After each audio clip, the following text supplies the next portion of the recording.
Okay, now you do not have to work along with me. If you know what you're doing, then you can quietly work ahead of me. But I just wanted to make sure I went through everything briefly again, because otherwise I feel like I'm going to get a lot of individual questions and it would be easy just to go through everything with everybody all at once. Okay, so question 1, consider the expression, although if you are going ahead of me, guys, you're working independently, please don't be talking and interrupting because people need to listen. Consider the expression 4x plus 9 plus y minus 7z. List the terms in the expression. The terms are the parts that are separated by the plus and minus signs. So this expression has 4 terms. The first term is a 4x. Then I'm going to put a comma. The second term is the 9. The next term is the y. And the last term is the 7z, the minus 7z. Okay, so if there is a minus sign, you need to include that with your term. State the coefficient of each pronumeral in the expression. The coefficient is the number in front of the letter. So the coefficient of the x is going to be the 4. The 9 is what we call a constant term, so it's not a coefficient, so I'll leave that one. The coefficient of the y is a 1. And the coefficient of the z is a -7. Good. And part C, what is the constant term? That was the one that I missed because it didn't have any letters. The 9 is the constant term. Okay, so you need to know what those words mean. Coefficients, constant terms, and those kind of things. And then we need to be able to write expressions of our own from the sentences that we've been given. So it says write an expression without using times or divides, because in algebra we don't put times signs, we put things next to each other. So 2 times x, we just write 2x, right? Okay, so I want to write an expression for 1/3 of A is added to 2. 1/3 of A means 1/3 next to an A, or 1/3 of A. And I want to add that to a 2. There is another way you could write that. Can anyone think of another way to write that? Another way to write 1/3 of A would be A over 3 plus 2. But I would accept either one, okay? They mean the same thing. I'm going to do C as well. The sum of D and E is multiplied by 6. So I have to do the sum first. D plus E, sum means to plus. And all of that needs to be multiplied by 6. To do that, I'm going to have to put it in brackets. So I make sure I do the addition part first. And timesing it by 6, we put a 6 in front of the bracket. We don't usually put the times 6 at the end, we put it in front. Okay, so I'll leave the rest of them there for you to do a bit later. Question 3. Substitute m equals 3 and n equals 5 into all the expressions that you have here. So in this first expression, I want to replace the m with the number 3. So it's 8 times 3 minus 6. You put that times sign back in, all over 9. You're replacing the letter with the number, putting the multiplication sign back in, and then you calculate that on your calculator.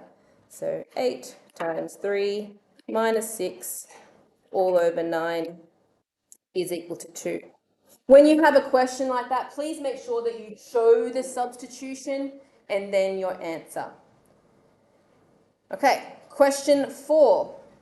For each of the following, find which expression is not equivalent to the others and circle it. So there is 2 questions here. I'm going to do A. You've got 4, see the commas? You've got 4 different expressions across here. You want to simplify each of them. 3 of them should be the same. 1 of them is different. So remember, when you're adding and subtracting, you have to have like terms. So 3x and 4x, they are like terms in this first one. 3 plus 4 makes 7x. Also, the 7 and the minus 2 are like terms. What does that make? A 5, a positive 5. So we put plus 5 there. Now let's simplify the next one and see if we get the same thing. Okay, looking for like terms again. 2x and 5x makes 7x. So that's the same so far. And then 3 plus 2 makes 5. All right, those two are the same. All right, so that mustn't be the answer. Let's look at the next one. 4x plus 3x makes 7x. And 2 plus 5 makes 7. Ooh, 7. That one's different. So that one's probably our answer, but let's check the last one. 5x plus 3x. Ooh, there's another one. Minus x. So 5 plus 3 is 8. Minus the 1 is 7x. And then we have minus 2 plus 7 is 5. So we can see that this one is the one that is different. So you'll have to work out these ones here, find the one that is different on that. Question 5 is a lot more of just collecting up like terms. So just remember, only the same letters go together. So in C, the 9p and the minus 2p will go together. 9 take away 2 is 7p. And the q's will go together. 8 here plus 7 more makes 15q. Do not try to add the p's with the q's. You can't. All right, so that's it for adding. When you go to question 6, though, we are now multiplying. You can multiply anything. The letters don't have to be the same. When you multiply any numbers at the front together. So 6 8s are 48. And any letters will collect up. So I have R, I have 2 S's, but what do I write for when there's 2 of them? S squared, good. So R, S squared, and a T. Normally we put the letters in alphabetical order, so that is, but if they're in a different order, you are still going to be correct. Now I've also highlighted D because this is a bit of a tricky one. This is not a usual kind of question because this is meant to be algebra, not just a number question, but we can practice some of our algebra skills with this. If you have got powers next to powers, does anyone remember what you do when you have that? Yeah. Ooh, no. So that was when we had these ones, we plus the powers, but these ones, when they're right next to each other, you times them. So I'm going to expand the brackets first. The first one with the 2 as the base, 2 times 5 is 10. Then I'm going to do the 7. 4 times 8 is 32. On the bottom, doing the 2 and the 7 again, I've got a 2 and a 7. So the 2, 3 times 2 is 6. And 8 times 3 is 24. Okay, so I expanded the brackets, but there is still more simplifying that I can do here. When I was multiplying, I added the powers. This fraction line means divide. What do you do to the powers when you divide? So this would be an easier one. If I had x to the 7 divided by x to the 2, what would I do to those powers? Minus them. It would be x to the 5 for that easier example. So this divide here, if I could do these 2's together, I would go 10 take away 6, which is 4. It would be 2 to the power of 4. And then I could do the same thing with the 7's. I have 32 and I want to take away 24, which is 8. Okay? Now, of course, you could have typed all of that in your calculator and just got a number. It would have been a pretty big number in your calculator, but it wouldn't have been in that index form anymore. So that's how you would do it and keep it in index form. Okay, question 7. Now we're up to our fractions. So we have adding and subtracting fractions, and then it will go into multiplying and dividing fractions. So when you are adding and subtracting, you must have a common denominator before you can add them together. So A is the easy one because they already both have 7's on the bottom. So for that one, you just keep the 7 on the bottom and you add across the top. 6n plus 4n is how many n's? 10. 10 n's. You add the numbers in front. 6 plus 4 makes 10 n's. All right, so that was the easy one.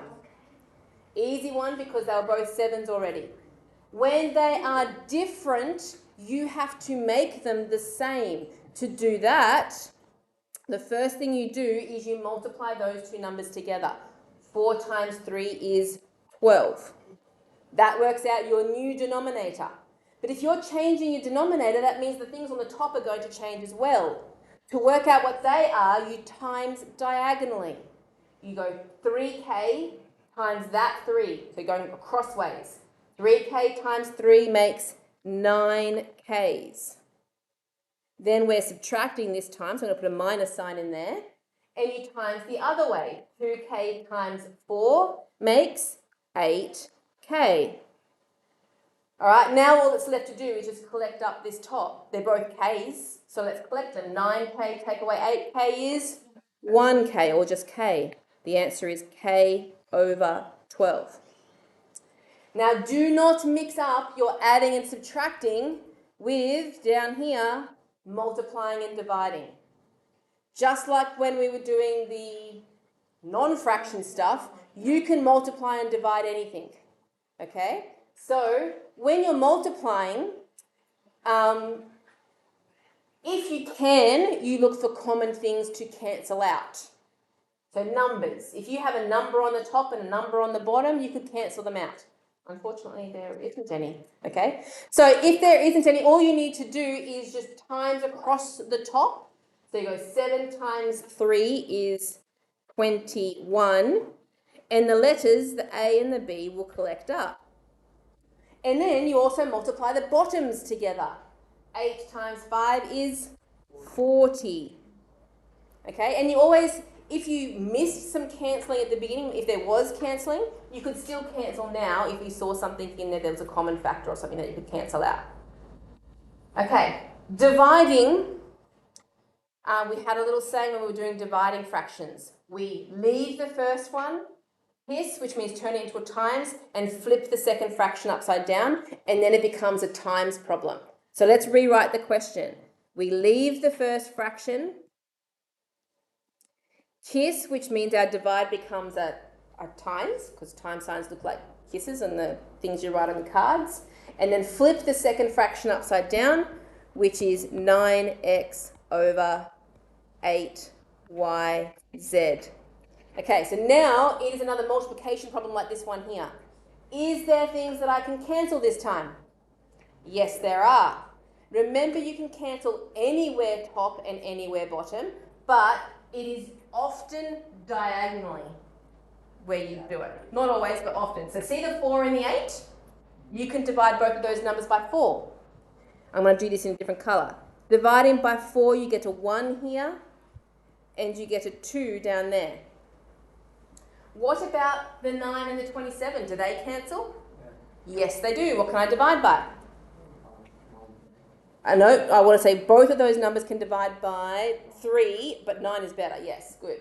I'm going to divide by 9. So that'll be a 1. 27 divided by 9 is 3. Letters can cancel if they're top and bottom. But unfortunately, the X, they're both on the top, so don't cancel them. They're both on the top. Okay? But if one was down here, I could have cancelled one. Once you've cancelled everything that you can, we multiply what's left. Going across the top, I just have 1 times 1, so it's just 1. But I'm not going to write that because I'm going to have a letter. I'm going to do x times x, which is x squared. And then on the bottom, 3 times 2 is 6, y and z. Again, if you missed any of the cancelling, or even, you can even do these questions by not cancelling at all here, times everything together, and then cancel right at the end if you find that easier. That works as well.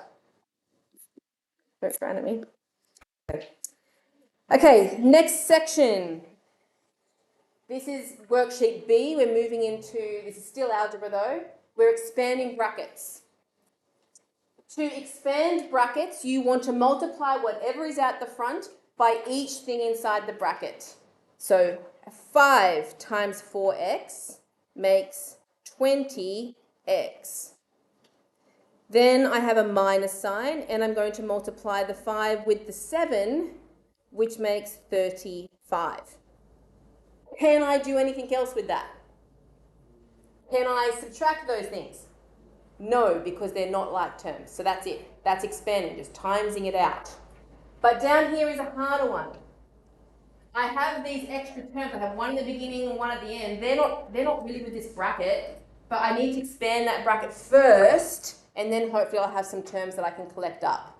So the 12x is just going to say sitting there. It is the minus 6y that has to times into that bracket.